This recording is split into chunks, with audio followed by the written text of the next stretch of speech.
She shooting. New season, man. No, we about to do this shit, man. I know I told y'all a lot of cap last year, but I ain't capping about it this year. This is it. This our season. Talk to me. They been hating Trey Young since we beat the Knicks. They been hating on the Falcons since we drafted Pitts. They won't even throw to Jesse, they know that's a pick. I feel like Acuna every time I make a hit. United in the field, the gang up in the stands. We yelling ATL, bro, cause we some real fans. They been talking crazy, disrespect is out of hand. But we gon' win this year, they ain't gon' say nothing again. I'm a field flipper, blitz and a hit sticker. Still get her. Dyson let me steal with you. Jesse said debate and turn into a pick sixer, and we making plays. That's why we got Penix Woods. Get in the field with me. Come see how we live in it. Had a couple losing seasons and we had to deal with it. Had to bench my cousin, get him out the family business. Thought it was a bad pick, but now we thanking God for Penix. I'm a route runner, a whole running back hunter, a stat chaser, never miss a play, boy, check the numbers. I'm a prize pick.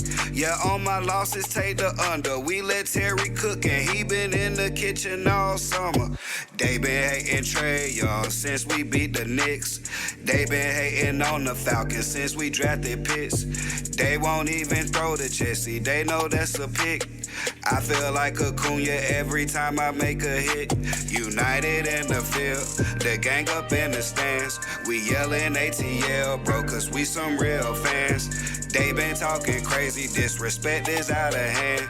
But we gon' win this year, they ain't gon' say nothing again. Whole shotgunner, long bomber, home runner, a sack taker. But I be taking all y'all fumbles, a playmaker. Soon as we break the huddle and I bend down. But I was here with Jesse Tuggle. We kick it just like soccer and United is my team. The Birds ain't got no ring, but that don't mean nothing to me. The Braves got one in baseball cause they known for pitching heat. Schwellenbach and Strider had got their name from me. But I'm a Saint hater, Nick Killer, Buck Slayer. We run the South, we'll deal with them Panthers later. It's our division. Don't believe me, bet your paper. Say we sweet like candy, I say we gon' win one hour later. They been hating Trey Young since we beat the Knicks. They been hating on the Falcons since we drafted Pitts. They won't even throw to Jesse, they know that's a pick. I feel like Acuna every time I make a hit. United in the field, the gang up in the stands. We yelling ATL, bro, cause we some real fans. They been talking crazy, disrespect is out of hand. But we gon' win this year, they ain't gon' say nothing again. Yeah, man. RIP to all the legends we lost in between last season. I keep lying to these people. I said, we gonna win this year. I gotta stop making these weird ass predictions. We are back for another episode of the Next2Ball podcast, man. I am your host, Spencer Neal. Good morning, Atlanta. Good afternoon to Georgia. Good evening to the world. Episode 8, season 3 of the Next2Ball podcast, man. And we are here for another week. Another week of, I can't even call it disappointment, because it's like this. It's like this. If you had told me 4 months ago, after we saw the schedule, if you told me our first 6 games was going to be Tampa Bay, Minnesota, Washington Commanders, Buffalo Bills, Carolina Panthers, and San Francisco 49ers. If you had told me that was our first 6 games 4 months ago, and you would have told me we would have came out of that 3-3, I would have been okay. I would have said, you know what? I'd take that from the Falcons. 3-3 with that, because that's a rough schedule. I would have predicted we lose to the Buffalo Bills. I would have predicted we lose to the Commanders, and I would have predicted we lose to one more we were supposed to lose to in San Francisco. I'd have predicted those. But the way we have gotten to 3-3 has to be the most weirdest Falconish way we could get to 3-3 possible. Like, as easy as we're 3-3, with just a few less mistakes, we could easily be 5-1, 4-2. Like 4-2, 4-2, 5-1 should have been like after we beat Minnesota, we should have been looking ahead at 3-1. We should have been looking for 2-1, 3-1. The way we have, and this is the thing about the losses. It's not about the losses. It's not about the losses. It's the way we lose these games. The way we lose these games just shouldn't happen to teams who have vision. The way we lose these games shouldn't happen to a team who has aspirations of making the playoffs.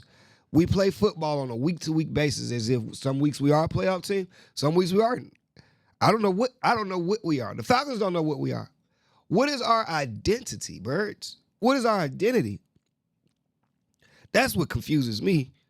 That's what confuses me. I come out here every week and we are just as inconsistent as could possibly be. Only inconsistent teams lose games the way we lose games. An inconsistent team, like the Falcons, an inconsistent team will go back and look at their game film and see the way they won last week and be like, nah, we ain't gonna do that this week. My Falcons the only team that can see the game plan we got last week, be like, yeah, that was a good game plan. Let's not do that this week. How do we go away from what works? What works? What is our identity? We preached the whole year, Raheem Morris. Raheem. And that's really what it boils down to for me. I feel like the talent is there. I feel like the talent is on the team. Maybe I gave some people a little bit of exaggeration with the talent. Maybe I over-exaggerate on some people. Maybe I'm giving some people more credit than they should have. But I feel like the talent is there. I feel like it. I feel like this is a good enough unit to be in the playoffs. When you look at our receiving core, even though we just cut Ray McLeod today, when you look at our receiving core, Darnell Mooney, when healthy, you saw what he did Sunday when the ball came his way. Drake London, Kyle Pitts, and you throw in Bijan because he's part of the receiving core too. When you throw that in, that's good enough to be a playoff team.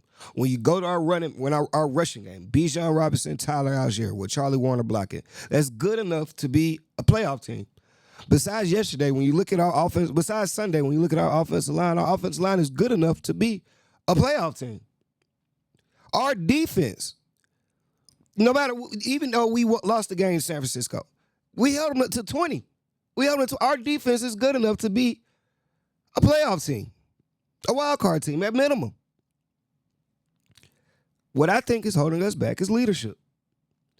And I don't know. This is another thing. I don't know if it's coaching that's holding Michael Penix back or if it's Penix that's holding Michael Penix back. Week by week, I shouldn't be trying to figure out, do we have a quarterback? Some weeks he looks good, some weeks he don't. I don't know. When I go back and I look at his plays, when I go back and look at his touchdowns, if you got to be real about the situation, when you go back and look at the game film of Michael Penix, what is that stellar game that he's had? The best game that he's had was against the Commanders last year. He did all right in the game against them this year. He still threw a pick. But the touchdowns that Michael Penix is getting right now, and I think he has, 4 on the season? Let's look at his stats. Let's look at Michael Penix's stats.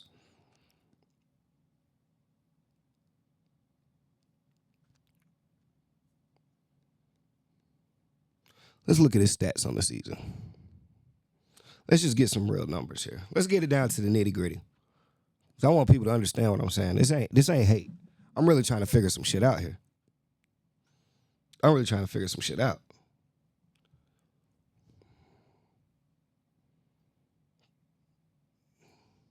Michael Penix on the season. Games played.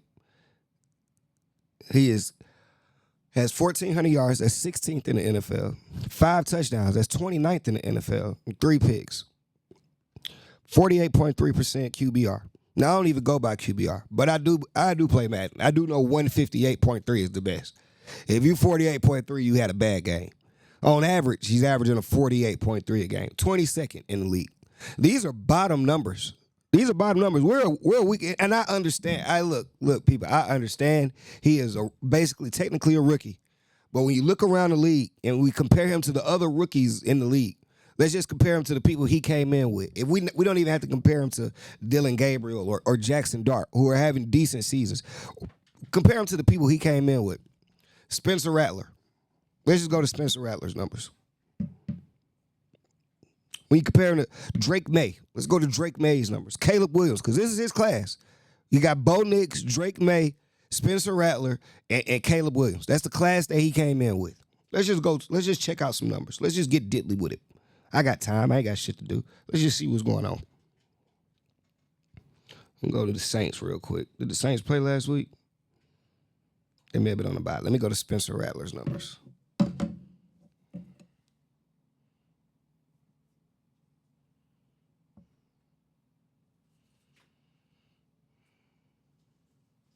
Spencer Rattler, 13th in passing yards, 21st in touchdowns.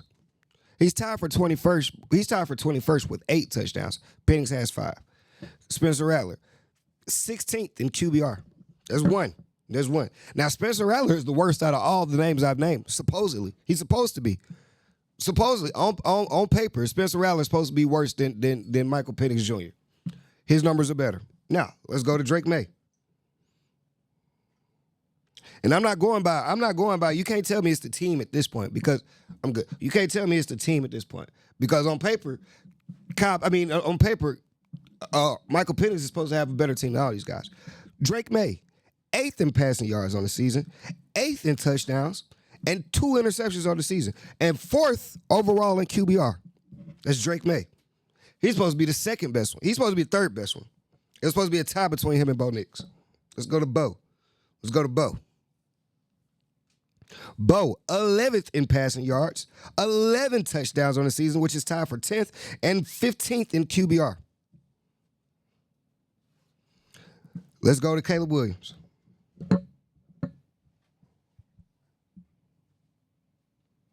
'21st in passing yards, which is right around where Michael Penix is at. 9 touchdowns. They all have more touchdowns than him. They all have less interceptions. Caleb Williams comes in with 3. And Caleb Williams also is higher than him in QBR. Now, let's go to the rookies of this year.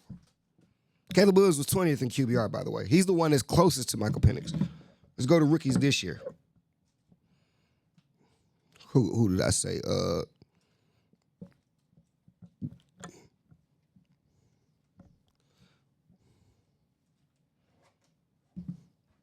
Now, Dylan Gabriel, that's who Michael Penix is better than. He's 36 in passing yards.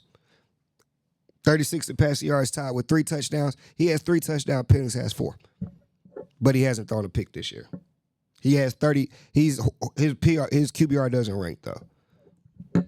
And let's go to the last one, Jackson Dart.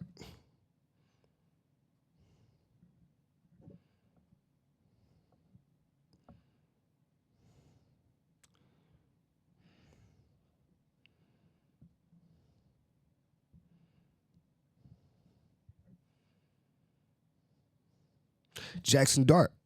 Jackson Dart hadn't even played all the games this year. Hadn't even played all the games this season.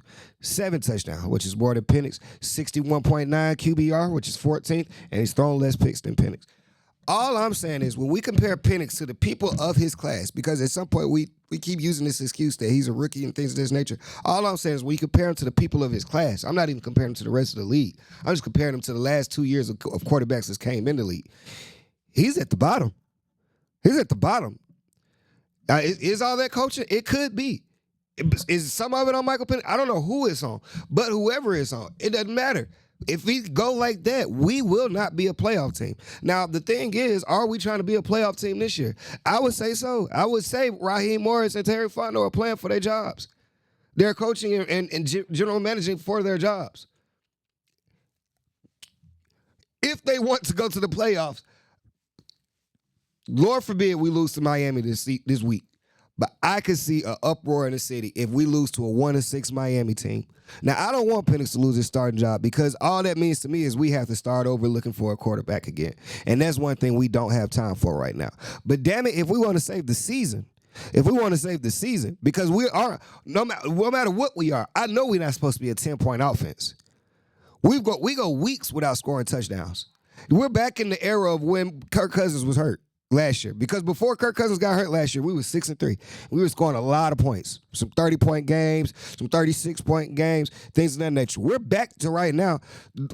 Oh, my God. If our defense was as bad as it was last year, we'd be getting blown out by 30 every game. I come in every week and I say we leave points on the board. Execution comes down to coaching because execution comes from preparation. You execute better when you've done this 100 times or however many times you need to do it to have it down packed for Sunday. And that comes from coaching. Now, who else can I blame? Zach Robinson done walked all the way down from the booth to coach us now. It was last week. 2 weeks ago, he was in the booth and we couldn't get the plays called. So he comes down on the field. If the nigga get any closer, he gonna have to put on a jersey. He gonna have to literally be on the field with the players for Zach Robinson to get any closer. How close does he need to be? How close does Zach Robinson need to be on the field to the field to get the play calls in? Because why the fuck are we still having delay of games? We're the most delay of game team I've ever seen. What the fuck is taking us so long to get a play in? It can't be that fucking hard to get the play in. And at that point, Michael Penix, again, just call some shit. We are still getting delay. Bro, I've been at every game this season. I'm telling y'all, San Francisco Stadium wasn't that loud where you can't hear the plays being called. I could have yelled down there. Take my phone with you, Michael Penix. So I just call you with some plays. What needs to be done for us to get that kind of shit going on? What needs to be done for us to figure out, hey, why are we, it's 6 games into the season. We're over a quarter into the season. We still running out there with 10 players sometimes. You've never, correct me if I'm wrong. Comment. It's people who watch my show who've watched football longer than I have. Have you ever seen a game where a team goes out there with 10 men on the field on the defensive side, get the penalty for it, then the next play come out with 12 men? No, reverse. They came out with 12 men the first time, then they came out with 10 men. Like, can we just get the right number? Why don't we know how many people are supposed to be on the field? At worst, why are we doing this on 3rd and 13? The biggest play of the game, 4th quarter, 3rd and 13. We got 10 niggas on the field. What are we doing? Like, who do I blame for that? Who do I blame for that? People say you can't blame Raheem. Who is the guy to blame? Who is the guy to blame? Is that a Albrecht problem? Is that our defensive coordinator problem? If I keep blaming our defensive coordinator and offensive coordinator for all our problems, what is Raheem's job? We got a defensive coordinator, and I just want somebody to tell me. Anybody, if you can tell me what Raheem Morris's job is on the field. Because if we already have somebody who deals with defensive coordinator, that has been delegated. We got a special teams coach. That is delegated. We just picked up a new wide receiver and QB coach. That is delegated. We have an offensive coordinator. That is delegated. What is his job? Is he the offensive lineman coach? I just wonder, what is Raheem Morris? Is he? Because apparently he's not in charge of clock management. Because if his only job is to call the timeouts, then he has to be fired. Because he hasn't called a timeout all season. This nigga just trying to roll over all the timeouts until the playoffs. He trying to go into the playoffs with 27 timeouts. He trying to go in there with a load of timeouts. Like, and so last week we was a play where we threw the deep bomb before halftime. Before halftime, Darnell Mooney catches it. Of course, he doesn't go out of bounds because he doesn't go out of bounds. I blame that on coaching. But at some point, when Darnell Mooney didn't go out of bounds on that play, the play before the half, at that point, I got kind of mad. I got more mad at Darnell Mooney than I did at Raheem Morris because in my mind, I'm like, Darnell, you know your coach sucks at calling timeouts. Help him out a little bit. Help this nigga out. If I already know my coach is retarded, help him out a little bit. You know what I'm saying? It's like when you getting ready for school in the morning, your parents be helping you, but you see they sleepy. Let me go and put my clothes on myself. Mom's a little tired. Let me help her out. Help this nigga out. But because of coaching, he doesn't go down, which is undisciplined.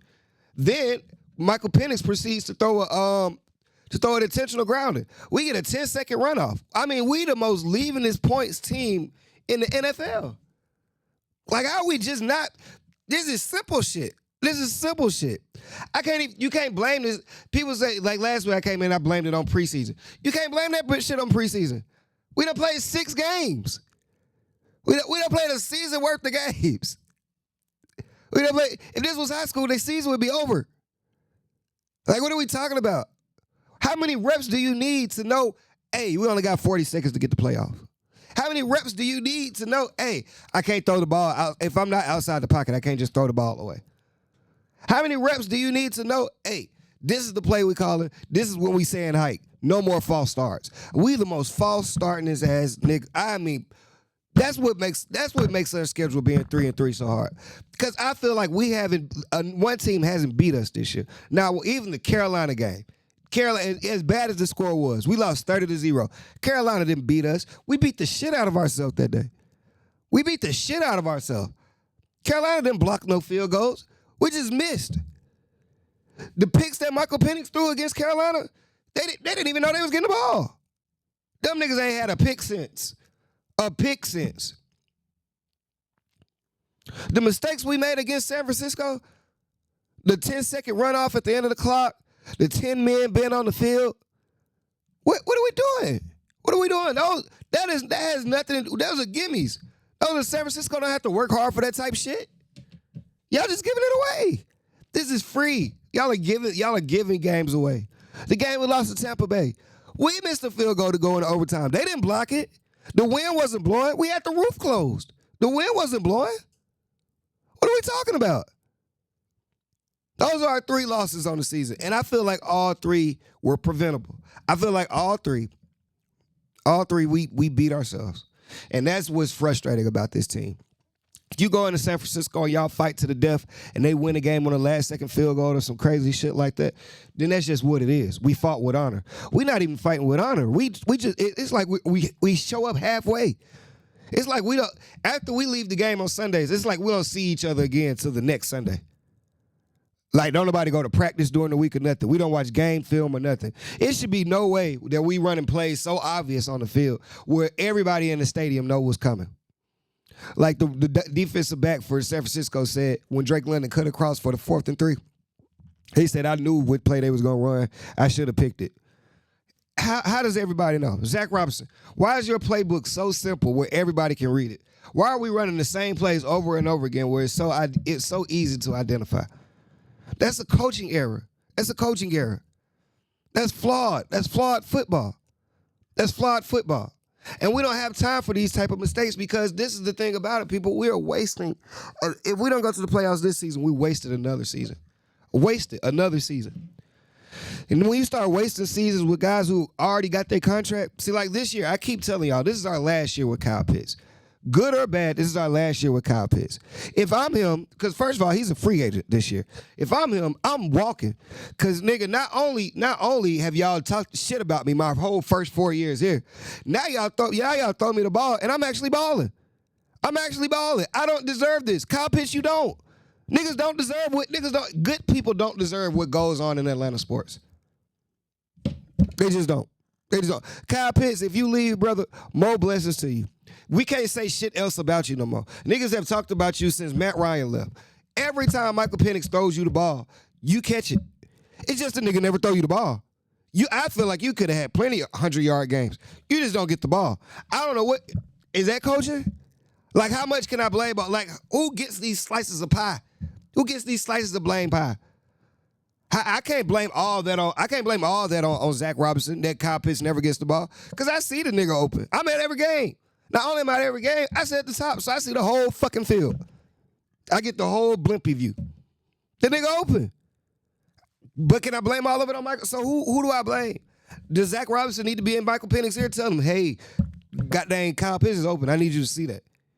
Is Zach Robinson telling is Zach Robinson telling Michael Penix this and Michael Penix is just ignoring him? What is the issue? That's I don't even know. See, we don't even know who to blame. It looks like coaching. We don't know if these players just stubborn and not listening to these niggas. And if they are, they're still coaching because you're not a leader of men. You're not a leader of men. CMC, wore our ass out, man. CMC really wore our ass out. Ugly. You know, it was a debate. You know, we've been coming in here. We've been coming in here every week talking about how Bijan Robinson is the best player in the league, best running back in the league, and things of that nature. But Christian McCaffrey, he said, "Hold on, fuck that." That was a display to let you know, hold on, it's still levels to this shit. Cause I've seen a lot of football. That was a great game of a running back putting a team on his back doing whatever needs to be done. Christian McCaffrey was running routes. I think he had like 180 yards overall, all-purpose yards. I mean, he put on a masterclass of how to will a team to victory, which is more upsetting because he was literally the only person on the field. We lost to Matt Jones. Respect to CMC. I wish that Bijan got a chance to fight back. I wish that Bijan got a chance to go at the head-to-head matchup, but it seemed like we was calling plays because we were scared that they knew that we had Bijan. And one thing about good players is you know what I'm gonna do. Yes, you know what I'm gonna do. Can you stop it? Can you stop it? And we didn't even give them a chance to see if they could stop it. I'd rather force feed the ball to Bijan Robinson 25 times than to let Michael Penix drop back 40 times. And there's no disrespect to Michael Penix. I don't know how many games we could win with him throwing 40 passes right now in his career. I'd rather force feed it to Tyler Algier and Bijan Robinson and let us lose on our horses' backs. Because if we're going to keep saying he's the best player in the NFL, then why not use him as that? Why not on a 4th and 1 or 4th and 2? It was a 4th and 1. It was a 4th and 1. 3rd and 1, we go to a tight end screen play to Kyle Pitts. Or we did a jet sweep or something like that. Neither one where Bijan Robinson touched the ball. Give my best player on and I know Drake London is our second best player, but give my best on 4th and 1 in the 4th quarter, give my best player an opportunity to get the ball. He wasn't even on the field. He wasn't even on it. At that point, if Bijan Robinson and Kyle Pitts aren't on the field on 4th and 1, who else would we be going to? Everybody in the stadium would figure we're going to Drake London. It ain't like we running no sneaks. Me and Michael Penix just as athletic as each other, apparently. Apparently, Michael Penix just doesn't run. Like, I know he's had some runs in this season, but, man, it's like we leave a lot of yards on the field with his running almost as worse as Matt Ryan. I ain't seen nothing like it. You just don't see, and no disrespect to everybody else because white people are running now, but you just don't see black quarterbacks who just refuse to run. Like, he just refuses to run. Even Jacoby Brissett runs a little bit. You got to run a little bit, just a smidge. Get these niggas up off your ass, man. I be scared for him. He be sitting back there in the pocket. I be like, nigga, don't you not want to get hurt? You should move. You should move. They on your ass. With all that, though, the crazy part is, with all that, we're 3-3. We're 3-3. The season isn't a total wash yet. That's the positive right now. The season isn't over. We have a lot of football left. And like I say, if you would have told me in the beginning of the season we were going to be 3-3 up until this point, after having to play the Bills, San Francisco, Minnesota, and the Commanders, and Baker Mayfield, I'd have said, man, we made it through a gauntlet. The only thing is the gauntlet gets tougher.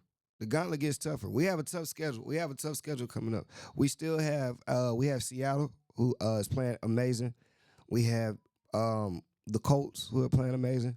We got to see Baker again. I know we talk bad about the Carolina loss, but if you look up, Carolina's 4-3. I mean, they have a above 500 record. So, I mean, you gotta respect that. Who else do we have? That's our 3 toughest I think of off the top of my head. Hold up, because we got some more.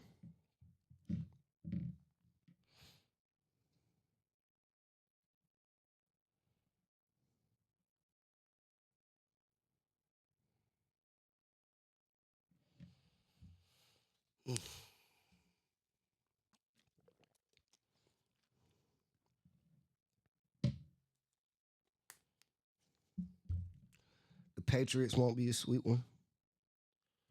Tough games we got coming up. Patriots,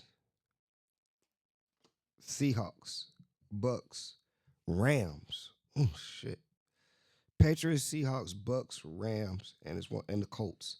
That's 5 tough ones. We need to win. I would say we need to win.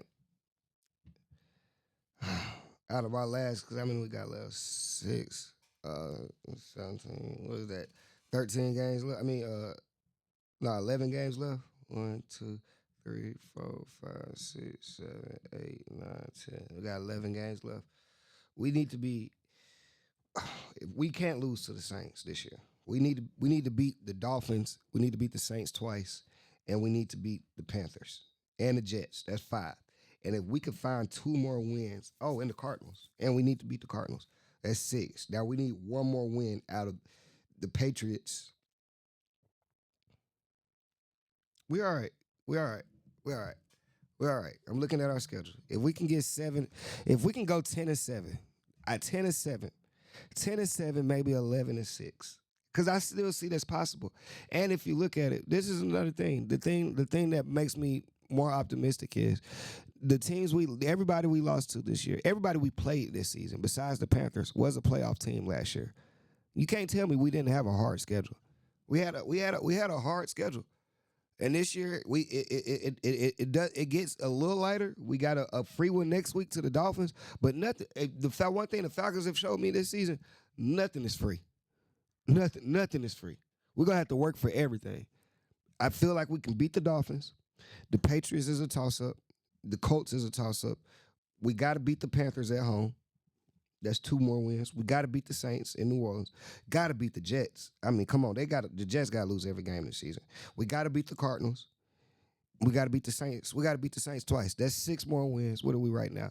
We're 3-3. That's 6 wins. And then if we can steal one from the Colts, either the Colts, Seahawks, or Bucks, or Rams, or Patriots, that's 5 opportunities. That's 5. If we could just get one of those 5 and win every other game that we're supposed to win, if we can just get one of those 5 games, that's Patriots, Colts, Bucks, Rams, Seahawks. If we can steal one of those 5 games and just win the rest of the games against these sorry ass teams, we should be right there on the board teetering for wild card. And that's still a successful season. Nobody came into the season saying we was gonna be undefeated. The losses had to come from somewhere. I know the Carolina loss was the one that when nobody was expecting. It happens sometimes. Sometimes you slip up any given Sunday. Whether you lose by 30 or lose by 2, a loss is a loss. It shows up the same on the record sheet at the end of the day. If you can make it to the playoffs by the end of the season, nobody will give a fuck. Nobody will give a fuck. We can look right over it. But if we come down to one game, this is the thing. If you come down to one game, if it comes down to the last game of the season and we lose that game, then you got to look back at losses like San Francisco, who we were right there for. Then you got to look back at the Tampa Bay where we missed a field goal. Then you got to look back at why the fuck did we lose to Carolina by 30. That's when those things add up. So you got one thing good teams do is they win the games they're supposed to win. And that's what we don't do. We get the city hype. I don't know when the last time we won consecutive games. It's been multiple years since the Falcons have won consecutive games in a row. 3 games. We've won consecutive. We haven't won 3 games in a row. And probably before COVID. That's the last time we won 3 straight games in a row. And that's sad. that's sad. Good teams win 3 games in a row. 3 games in a row is what you need to get to the Super Bowl. If you can't win 3 games in a row, you'll never win a Super Bowl because that's how many it takes to get there once the playoffs start. That's just a simple math for the situation. You need to start putting together little strings of 3 just to even get ready for the playoffs. That's how that works. We got work to do, fellas. There's optimism there. I still believe in our defense. Albright has put together a good defensive plan. I still believe in it. We just got to stop being so inconsistent. Inconsistency is what kills us, and I blame inconsistency on coaching. Because if I can't just put it on quarterback play, then it has to be coaching. I can't put it all on quarterback play because it's some of the things some of the play calling is bullshit. We run the most rudimentary play calling, but I don't know if they're doing that because they're trying to protect Michael Penix. And if you need to protect that nigga that much, then just put in Kirk Cousins. Like, what are we protecting this nigga from? Either he's our future or he's not. Let the nigga loose. Now, if we don't have the plays to let that nigga loose, then that's coaching. But if we have the plays to let that nigga loose and we're choosing to hold him back, then y'all are telling me he's not ready. And if he's not ready, well, shit, we got $100 million quarterback that's ready on the sideline. If we gonna pay him, at least play him. If we got a guy that's not competent to do the job, where's the incompetency coming from? That's because there is some. Can we all agree that there is some incompetency on the field, whether it be on the sideline or whether it be actually in the jerseys? One of these niggas, if not both sets, either the coaching staff or the players, is incompetent. Where is it coming? We need to figure out where the incompetency is coming from. That's all I'm saying. Still a contention, though. Still a contention, man. My Falcons spill. Today is a beautiful day, though, Will. I know this is your day. Basketball is back, man. NBA season starts back tonight. Starts back with a home run of a hitter. Rockets versus OKC, game 1. OKC's raising their banner tonight. I can't wait to see it. I wonder is KD gonna come out on the court while they raise their banner. I was thinking like it's real diabolical that they doing that on KD. Like whoever writes the scripts for the NBA is just like point on with like the storylines and shit like that. Cause why do y'all want KD to see that? Like why y'all trying to rub it in his face like we got one. Like without you. KD, and I don't know if y'all know this about KD. You can just tell in the movements that he does throughout the league. He really don't give a fuck what people think about him. So the fact that y'all think he cares that y'all got a ring about to have better night while he there, that nigga really, he don't even brush his hair. He don't give a fuck about life. He just wants to play basketball. He just wants to play basketball. He left y'all to go get 2 rings. He's probably going to clap for y'all. He's probably going to clap for y'all. That's how much of a non-caring ass nigga he is. The nigga don't put on lotion. Nigga don't have no wife, no kids. No, nothing. I just want to hoop. I just want to hoop. I just seen the nigga at the Hawks game. I went to the Hawks Houston game this preseason. I was sitting down there courtside. The nigga had on flip flops. He had on like the flip flop Uggs, some big ass sweats, big ass hoodie. Like he really don't care. He really doesn't care about life. Ball is life for KD. Ball is life. Y'all can't upset this nigga. This nigga is in Houston now. He's just doing whatever the fuck he wants to do. Nigga's just floating around the league. 36 years old. And every team he's went to, he's been that team's leading scorer. Career average leading scorer. Every team he's went to, he's left there being their average leading scorer. From OKC on. The man's a baller. The man's a baller.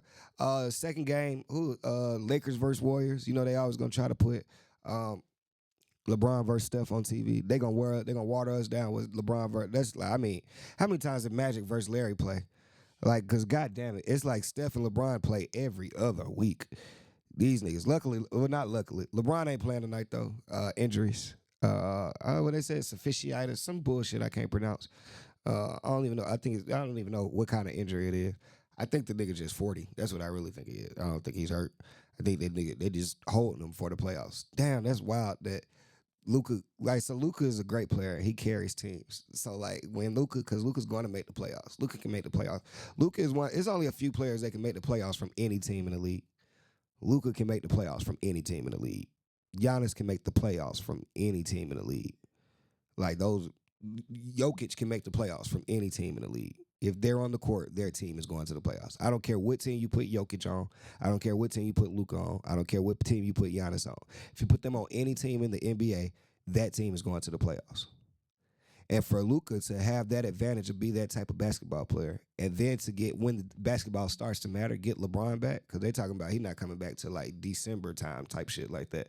To get LeBron added to your roster is insane. That's what you get That's what you get. That's the add-on in the trade deadline. You get LeBron James. I'm excited to see what the Lakers are gonna look like. I'm excited to see because I want to see what DeAndre Ayton does.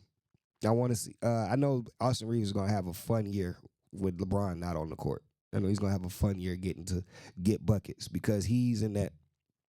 Austin Reeves, everybody has their own personal battles that they're fighting. Luka is fighting. He wants to get a ring. LeBron is fighting father time. Austin Reeves is fighting to be the best white boy between him and Tyler Hero. That's Austin Reeves. Austin Reeves has his own battle by himself. LeBron never said LeBron's hurt. Austin Reeves is fighting to be the best white boy in the league. Pure white boy. Pure white boy. And between those two, because the pure white boy tag just got taken for both of them. Because I've been watching Cooper Flag play preseason, and that's the best white boy in the league as of today. Like you're gonna have to play a lot of ball, Austin, to be better than what I see Cooper Flag been doing. I can't wait until this, because the real tonight is like the little taste, 2 games, woo woo woo. But tomorrow when everybody plays, that's when it's gonna be some basketball played. I can't wait to see Dallas, even though they don't have Kyrie back yet. I just want to see that complete product on the court. Dallas is going with Cooper Flag running that point. And goddamn it, as I've been watching them during the preseason, I think he can do it. I'm excited to see, like I say, tonight, Houston is running this everybody over 6'7" lineup. I'm excited to see it. They're going Jabari Smith, Kevin Durant, Sangoon, Steven Adams, and Amin Thompson. Let's see. I'm excited to see my Hawks. I'm excited to see Zachary Ricochet, Jalen Johnson back healthy, Dyson Daniels, who just got a new contract, Trae Young with Kristaps Porzingis. I'm excited to see my Birds, man.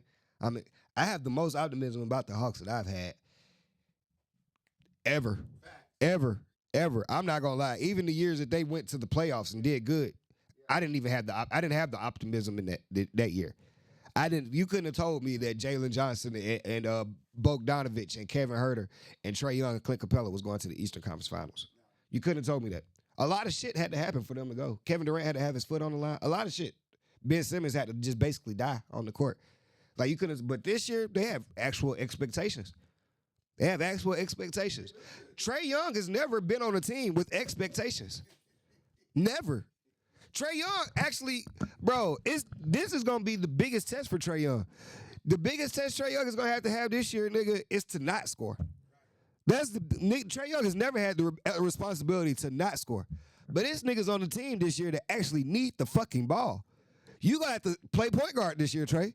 I know you get 12 assists a game, but look, Trey, I'm not taking nothing. You know I love you. But people can make the argument that your 12 assists come from you having the ball the whole game. They can argue that it's Trey. They can argue that it's James Harden-esque, Luka Doncic-esque, and it's not really point guard-esque type assist. That could be the argument. This year, when you have so many players that can actually score 15 to 20 points, you're going to have to show it. You're going to have to show it. And I wouldn't be surprised if Trey Young only averaged 16 to 17 points this year. Because that means Jalen Johnson getting 25. That means Risa Shea is getting 18. I know Risa Shea ready for the season. It took Risa Shea 1 year in Atlanta. Now the nigga got cornrows. I don't know if y'all seen it. He got braids now. Like, boy, the culture in Atlanta is so fucking strong. It didn't take that nigga long at all.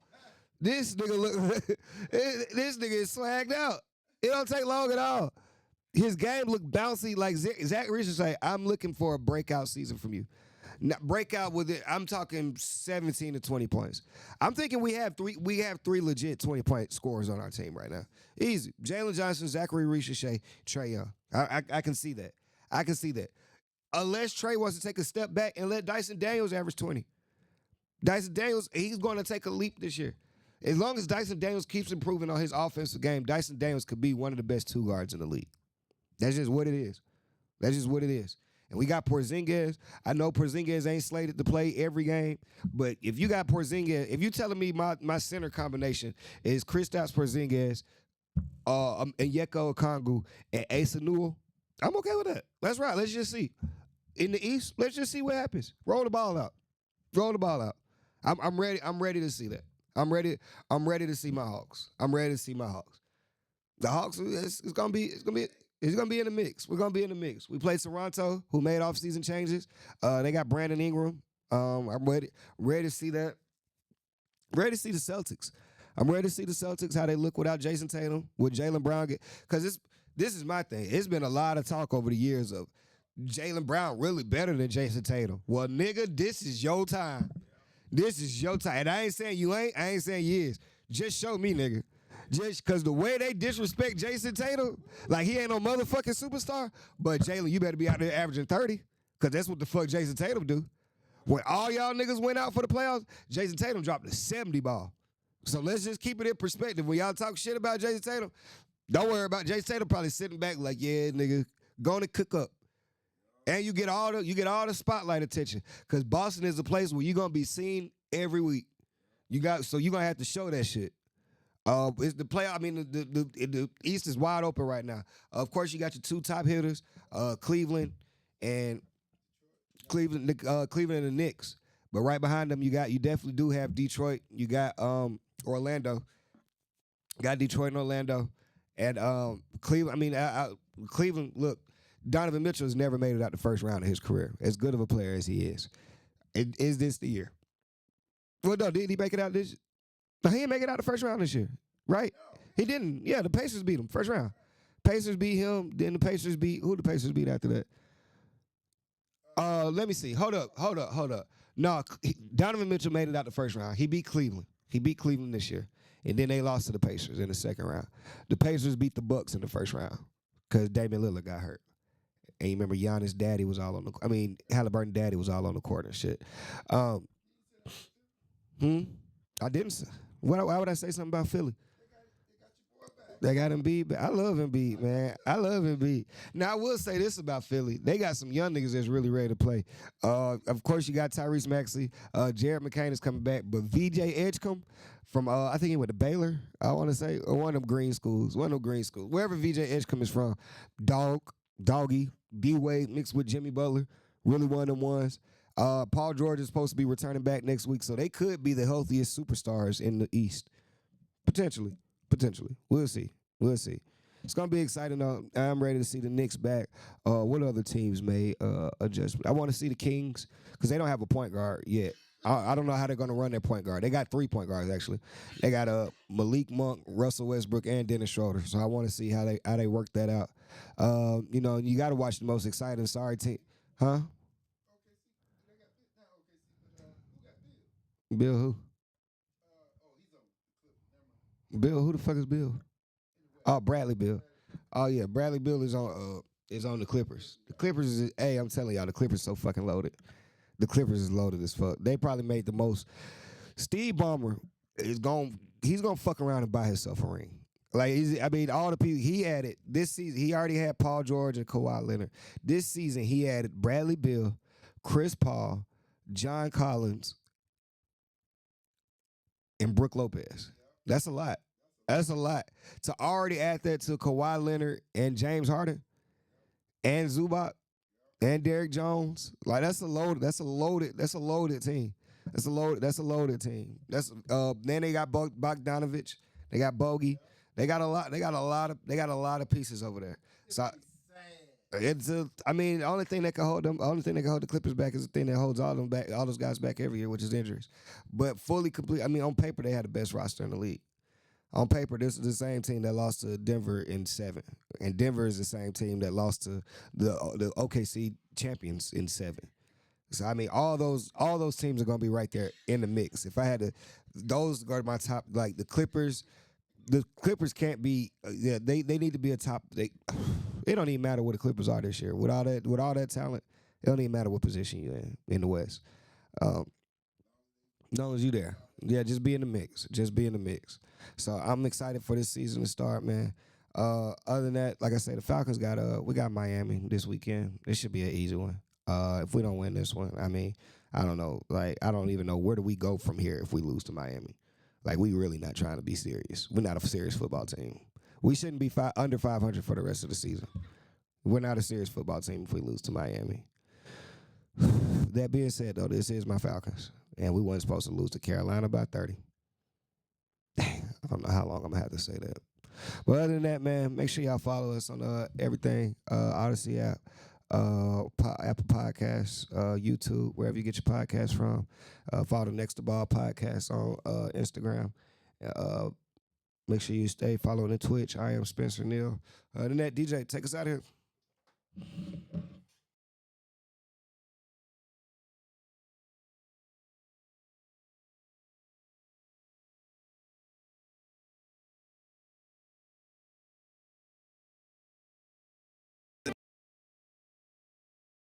Shit, man. I know I told y'all a lot of cap last year, but I ain't capping about it this year. This is it. This our season. Talk to me. They been hating Trey Young since we beat the Knicks.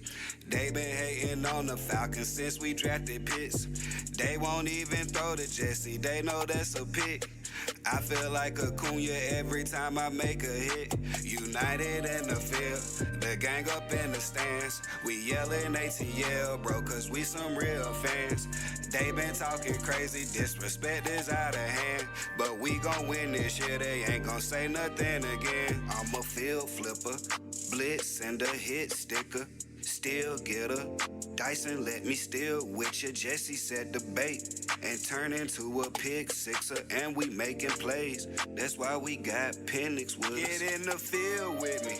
Come see how we live in it. Had a couple losing seasons and we had to deal with it. Had to bench my cousin, get him out the family business. Thought it was a bad pick, but now we thanking God for Penix. I'm a route runner, a whole running back hunter, a stat stat chaser, never miss a play, boy, check the numbers, I'm a prize pick.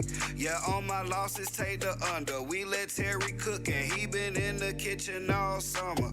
They been hating Trey Young since we beat the Knicks. They been hating on the Falcons since we drafted Pitts. They won't even throw to Jesse, they know that's a pick. I feel like Acuna every time I make a hit. United in the field, the gang up in the stands. We yelling ATL, bro, cause we some real fans. They been talking crazy, disrespect is out of hand. But we gon' win this year, they ain't gon' say nothing again. Whole shotgunner, long bomber, home runner, a sack taker. But I be taking all y'all fumbles, a playmaker. Soon as we break the huddle and I bend down. But I was here with Jesse Tuggle. We kick it just like soccer and United is my team. The Birds ain't got no ring, but that don't mean nothing to me. The Braves got one in baseball cause they known for pitching heat. Schwellenbach and Strider had got their name from me. But I'm a Saint hater, Nick Killer, Buck Slayer. We run the South, we'll deal with them Panthers later. It's our division. Don't believe me, bet your paper. Say we sweet like candy, I say we gon' win one hour later. They been hating Trey Young since we beat the Knicks. They been hating on the Falcons since we drafted Pitts. They won't even throw to Jesse, they know that's a pick. I feel like Acuna every time I make a hit. United in the field, the gang up in the stands. We yelling ATL, bro, cause we some real fans. They been talking crazy, disrespect is out of hand. But we gon' win this year, they ain't gon' say nothing again. Yeah, man. RIP to all the legends we lost in between last season and this season, man. RIP Scooter. RIP Quan, man. RIP DJ RIP Rico Wave, man. We getting a ring for the guys, man. Get one for my granddaddy, man. He died waiting on a Falcon ring.